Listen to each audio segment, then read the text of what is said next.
نماز کے دوران بغیر کسی وجہ کے کانسنا یا گلا کانکارنا، یہ سب آواز کی شکل ہے، فقہا کہتے ہیں یہ گفتگو کا حصہ ہے، اور گفتگو سے نماز فاسد ہوتی ہے۔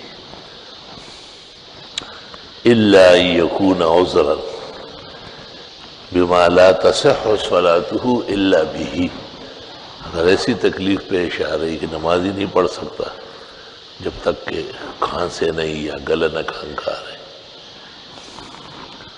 بعض لوگ بالکل سمجھتے ہیں کہ نماز پڑھنا اس لیے ہے کہ گلے کھنکاریں گے اور ٹخ ٹوخ کریں گے۔ ایک صاحب علم کو میں نے دیکھا تھا کہ وہ نماز جب شروع کر لیتے تھے تو کھانستے تھے، تو میں نے ایک دفعہ ان سے کہا آپ کو یہ کھانسی کب سے ہے؟ میں نے کہا یہ 18-20 سال سے۔ میں نے کہا نماز کتنی دیر میں ہوتی ہے؟ 10 منٹ میں۔ میں نے کہا 3 گھنٹے سے آپ یہاں بیٹھے ایک دفعہ نہیں کھانسے۔ یہ کھانسی نہیں ہے، یہ شیطان کا دخل ہے، بدترین حملہ ہے شیطان کا۔ حدیث میں ہے انہا خلصۃ تخلص بها الشیطان عن صلاتکم، یہ حملہ ہے، شیطان تمہاری نماز سے نور کھینچتا ہے کہ یہ بے معنی رہ جائے، بے ڈھنگ رہ جائے۔ دیکھتے نہیں کہ ہم کس حال میں نماز پڑھاتے ہیں، سانس غائب ہو جاتی ہے، پتہ ہی نہیں چلتا کہ کبھی سانس تھی، اس کے انتظار میں وقت لگتا ہے۔ لیکن کھانسنا اور ٹخ ٹوخ کرنا اور گلے کنکارنا، بعض لوگ یہاں قریب میں کھڑے ہو کے، ان کا مرض عام لوگوں سے زیادہ ہے۔ اللہ کا خوف کرنا چاہیے، نماز کی عظمت، نماز کی مناجات کی شکل، نماز کتنا پرسکون عبادت ہے۔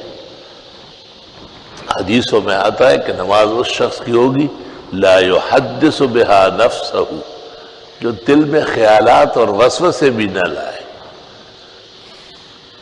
تو علماء دین پر اشکال کرتے ہیں کہ خیال آنا، وسوسہ آنا یہ تو اختیار میں نہیں ہے، تو پھر جواب دیتے کہ نہیں، بعض لوگوں کی عادت یہ ہے کہ ان کے خیال اور وسوسے کا محل وہ نماز ہے، نماز کے علاوہ کوئی خیال، کوئی فکر نہیں، کوئی حرکت نہیں۔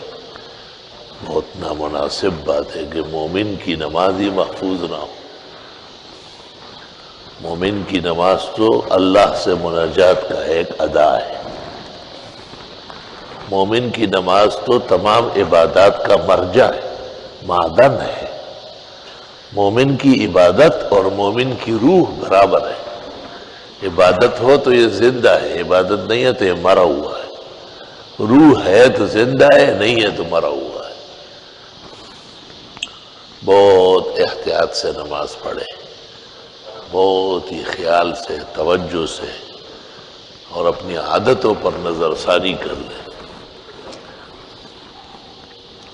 ایک بہت بڑے ادارے میں مجھ سے کہا گیا کہ آپ یہاں نماز پڑھائیں اور طالب علموں کو وعظ کریں۔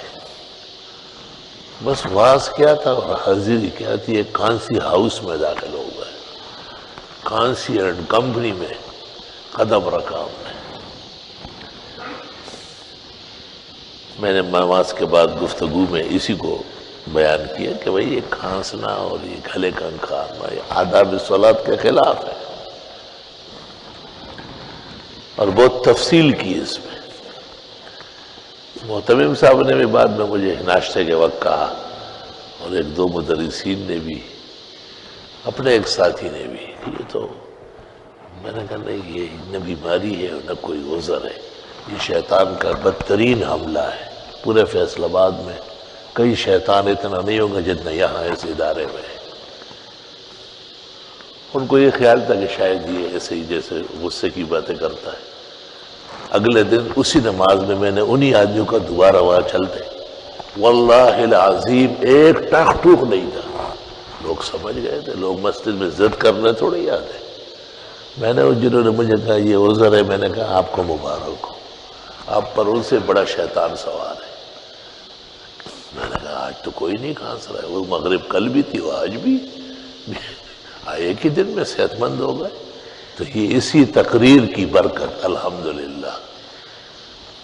خود اعتراف کیا ہوا کہ محترم صاحب نے کہ ہم نے کبھی بھی زندگی میں نماز کے آداب بیان نہیں کیے. میں نے کہا اسی کو ادارہ کہتے ہیں کہ بورڈ لگا ہوا ہو اور آگے کام نہ ہو. ادارہ اس کو کہتے ہیں کہ بورڈ ہو یا نہ ہو اور کام نبوت کا جاری ہو, کام فقہ کے عین مطابق ہو. امام اعظم ابو حنیفہ ان کے آثار فقہ اور ان کے علامات فقہ اور ان کے اساس فقہ وہ عین نبوت کا توافق اور اتباع ہے. الحمدللہ رب العالمین. اللہم صلی وسلم.